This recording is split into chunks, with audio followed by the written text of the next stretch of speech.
2023 is coming to an end. It's hard to believe. But if you're like me, there's probably some things you wish you would have taken care of this year as it relates to your finances. So on today's show, I'll give you 6 things that you can address during the first quarter of 2024 that'll help get your year started right. It's time for the My Retirement Clarity Podcast with Lee Perkins, financial planner and president of J.L. Perkins Wealth Management. Get ready for a good dose of inspiration, simplicity, implementation, and of course, clarity on how to successfully prepare for retirement and grow and preserve your wealth. Here's Ben George with Lee Perkins. Hey everybody, welcome into the My Retirement Clarity Podcast. My name is Lee Perkins and I am the owner and the lead advisor of J.L. Perkins Wealth Management.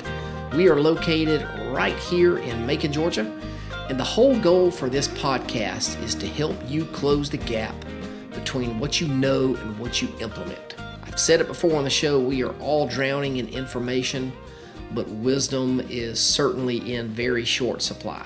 So the focus of the entire team that we've put together here is to help good people make great decisions so they can enjoy an amazing retirement. So on today's show, which is going to air, I guess, a few days before Christmas, I want to give you 6 planning tips to address in the first quarter of the year, first quarter of 2024. I'm not saying or suggesting to make this a New Year's resolution, but I am encouraging you to sort of consider these things and address them before the end of March 2024. And if you want to really sort of move the needle in your finances, go ahead and set a goal to knock this out by the end of January. And I think you will be much better off than you are right now, or much better off than a lot of people are. So here we go, 6 things for you to address in 2024. Number 1, keep the right amount of money in cash. And so it's pretty common that people in retirement sort of pile up money in either their checking or savings accounts, with the intention of either spending that money or maybe investing it at some point in the future. But that money oftentimes winds up being forgotten, and people just continue to add a little bit of money to it every month, and so it piles up. So eventually you wind up with a pretty substantial amount of what I call lazy money just sitting on the sidelines. And so I would say most of the people that we work with do a pretty good job of living on less than they make, not only while they're working, but also once they retire. And I think this is almost financial planning 101, and it's something that your parents told you when you were a kid, and my parents told me when I was a kid. And so we always want to strive to do this, live on less than we make. But sometimes what the end result of actually doing that is that money will stack up on you, and that's a good thing. But before you know it, you could wind up having too much money sitting in savings. And again, let me just say, having too much money in savings is way better of a problem than not having enough money in savings. So if you don't have enough money saved up or money in savings, that can certainly lead to other problems. High interest loans, personal loans, or maybe running up credit cards. So we definitely don't want you to do that. But if you got too much money in cash, that's not always a good thing. So I tell people that I want you to really have 2 savings accounts, 2 different types of savings accounts. One of them is truly for emergencies. How much money you should keep in an emergency fund, that's completely up to you. It really should be based on the complexity of your life. And so a lot of people are good with, a $10,000 emergency fund, and some people need an $80,000 or maybe $100,000 emergency fund. So whatever works for you, put that in an account and just leave it there. The other type of savings account that I'd like for you to have is what I call a trip or a stuff fund. And I've mentioned that on the show before. So this account, it's got a purpose. And that purpose is either for you to buy something for you to either use or whatever you want to, or for an experience. And again, how much you want to keep in this account is completely up to you, and it's different for different people. So sometimes the next question that people ask me is how should they invest this money? And at the end of the day, to me, it really doesn't matter. The purpose of this money is not to earn money. The purpose of this money is to be there when you need it. So I'd rather you not invest this money in the stock market. I think this money should be in your bank, so you can walk in there at 4 o'clock on a Friday and draw out whatever you need. And so once you've got these two savings accounts fully funded, any extra money that you've got above that, you can either enhance your lifestyle, or you could invest it every month, or you could give it away to either a charity or family member. So it's completely up to you. So that's the first thing, is make sure you keep the right amount of cash on hand. And number two, all right, clean up old life insurance policies. So I meet people all the time who've got life insurance policies that are 15 or 20 years old or more. And a lot of times one of the things when they come in the office and they ask me, should I keep this policy or not? And a lot of times it's tough to answer this question. But what I want to try to do is figure out, does that insurance policy still serve a purpose? Whether chances are the purpose has changed. It was probably bought at a time where you needed that for death benefit, for maybe pay off a mortgage or support kids when they were at home or whatever it is. So a lot of times those reasons aren't really relevant anymore, because the house is paid off, kids are out of the house, and they're grown, and so you don't have that insurable need at that point. But do you just get rid of the policy? I think it really kind of depends on your situation. If you still afford the policy, it may make sense for you to keep it. But if you've got no need for a death benefit, you could certainly get rid of it if you want.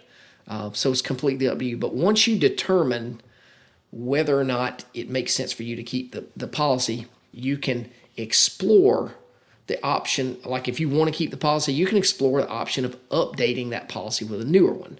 Now, insurance prices have actually come down a little bit the last few years, but it certainly doesn't mean that you're going to get a policy that's going to be cheaper right now, because remember, you are 15 or 20 years younger or older now than when you first got it. You were younger when you got it, so the cost of the insurance was a little bit less. But there's still a possibility that you could put yourself in a better position. The other thing that's happened in the last 15 or 20 years, and maybe even more recently than that, is a lot of the insurance companies now, the policies that they have or that they offer today have something called living benefits. And this is just basically a way for you to actually use the death benefit while you're still living for things like long-term care or nursing home. And since a lot of people haven't addressed how to pay for this type of care, I think this is a real opportunity for you to explore. So another thing to consider on this is if you do have a life insurance policy and it's got cash value in it, and you decide to cancel that policy and just take that cash value, it's very likely you're going to be subject to taxes. So you're going to want to consult your tax professional, your CPA, before you cancel that policy, just to figure out what that tax burden is. The insurance company should also be able to tell you what your tax liability as well is. So either way, they might not want to tell you that information, but they could certainly pass along the information that your CPA needs to give you the right answer. So I would also, while you're looking at insurance policies, just go ahead and make a point to update the beneficiaries on those policies. And certainly we're going to talk about that in just a few minutes when we get to another tip for 2024. All right, let's move on to number 3, consolidating old 401ks. All right, so it's really common for people to leave their 401k or 403b or whatever it is, leave that behind when they leave a company and go take another job. So in almost all cases, you can invest that money much more efficiently and effectively by rolling it into an IRA where you can invest in whatever you want instead of just a menu of options that are made available by your company.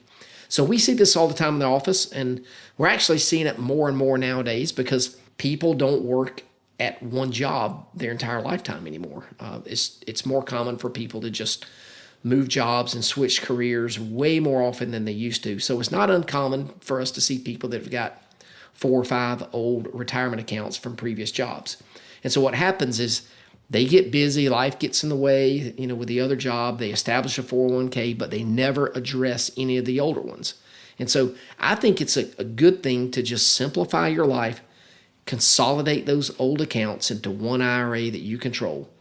Some of you, of course, may have the option of rolling that old 401k into your new 401k or your existing 401k. But this isn't really something that I usually recommend. There are instances that it does make sense, but if you want to make sure you talk to your financial advisor before you make the decision for you. But again, for me, the whole reason to consolidate 401ks is just to make your life easier. So the older I get, the easier I want things to be. And I know many of the listeners of the show have told me that's kind of what they want as well. So if I can get one statement rather than 5 or 6 or 7 or whatever it is, that sure makes my life a whole lot easier. So go ahead, combine those accounts. It's not going to be easy. It is a little bit of a hassle to get that started. It's going to take a little bit of work on the front end, but once it's done, it's done. So here in our office, our team tries to make it as easy as possible for people to do that. We generally do a conference call with one of our team members, you and the 401k company, to go ahead and initiate that transfer. And then once it's here, of course, we have you back in. We build out that investment strategy that's best for you. So anyway, I just think a way to make your life easier is to consolidate those 401ks. Hey folks, Lee Perkins here. If you've listened to this podcast for any amount of time, you know how much I hate taxes, and I know you probably do too. Our politicians are completely out of control. Their spending is off the chart, and you've got to be prepared for increasing taxes in the future. So we've written a book called Diffuse, 7 Steps to Protecting Your 401k or IRA from the Ticking Tax Time Bomb. You're going to want to grab a copy of this book and learn how you can protect yourself. Then you'll have to decide if you want to take action right now or if you'd rather wait until the IRS changes the rules of the game. Either way, the choice is yours. To get a free copy of the book, just text the word diffuse to 478-475-2050. That's DEFUSE to 478-475-2050. And we'll send you a free copy. Thanks again for listening. Now back to the show. All right, number 4, reconsider your managed account that has limited management. All right, so this is actually a pretty common one too. We see people that are paying a fee for management, but there's not a whole lot of management or financial planning being done. And a lot of times they're just invested in the same mutual fund that they've been in for years and years, and they've got no communication or no relationship with the advisor on the account. So just like we see a lot of people that have got a bunch of old 401ks, we do see people who have old accounts that are not 401ks that are just sort of sitting there. And so when I ask them, how this money was invested, I'd say 9 times out of 10, they really don't have any idea because they don't pay any attention to it. And so this is not a good thing in my opinion. I want you to be aware of all the accounts that you've got and have an idea of how they're invested. Again, I'm not saying you got to get into the weeds on how things are invested, but you do need to have a general understanding of what's going on inside of those accounts. And, like the old 401k accounts, people get busy, life happens, and they just forget about them. And if you don't have an advisor that is proactive on the account, you may want to reach out to that advisor, have a conversation about it, and they should be able to give you some guidance and some information on what you should do going forward. But if they don't, it may be time for you to explore another option. So again, that's number 4. Make sure you just reconsider your managed account that has limited management. Number 5, check beneficiary designation. So I alluded to this one just a few minutes ago. Beneficiary designations on IRAs or 401ks and even life insurance policies, I'll tell you, these things often go unchecked for years. And so we know that life changes like marriage or divorce or maybe the birth of a child or something like that. These can cause for updates to accounts. And I think many times an outdated beneficiary designation just leads to unintended consequences. And I think just complication for heirs that don't need to happen. So again, like I said, we've talked about how people forget these old accounts and because they're out of sight, out of mind, the same thing happens with beneficiaries. So in an ideal world, we know beneficiaries it would be great if those beneficiaries that you originally listed were still accurate today, but that's usually not the case. I mean, it could be the case. Maybe you were single when you opened up the account, and so maybe back then you listed your parents as your beneficiary. But we've seen people be married 15 or 20 years and then come in and now they've got a spouse and kids, but they still have their parents on their account. So if this is the case, then you need to go ahead and probably list your spouse as your primary beneficiary and maybe your kids as your contingent or your secondary beneficiary. There's also a possibility that maybe you were divorced, or maybe become a widow since you first opened that account. And if you've remarried and you've got an ex-spouse, chances are you like your new spouse, and you divorced that old spouse because you didn't like them anymore. But if you didn't change that beneficiary, when you die, that old spouse is going to get the money that's in that account.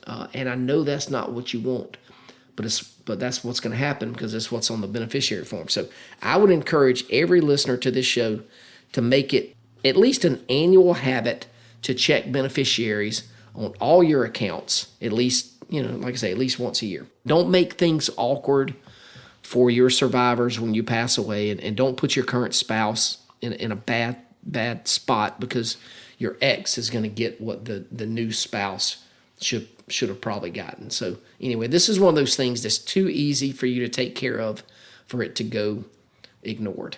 All right, and number 6, this will be the final tip for the first quarter of 2024. Automate your savings. So earlier I talked about, I guess this was in number 1, I talked about the people who save a lot of money every month and they don't know what to do with it, or maybe they just forget about it and it winds up piling up in an account with no purpose. So that's certainly one set of people. There's another set of people who intend to save regularly, but they fail to do so because it's not automated. So setting up automated transfers to a savings account or an investment account, that can ensure that you're saving consistently. It's really just a very small change, requires, I think, minimal effort, but it can lead to significant accumulation of money over time. And so this is, for me, it's a really important one, not only for people that are still working, but also for people that are already retired. And so we've done the research here at the office, and we've got as many people listening to this show who are working as those who are already retired. So I think this tip really applies to everybody. Simply take that time to automate your savings. It's one of the best things that you can do to increase your net worth. And like my old buddy Dave Ramsey says, tell your money where to go rather than wondering where it went. And so what I mean by this, if you're still working, it's critical that you automate your savings by having some type of allotment come out of your paycheck every single month to go towards savings.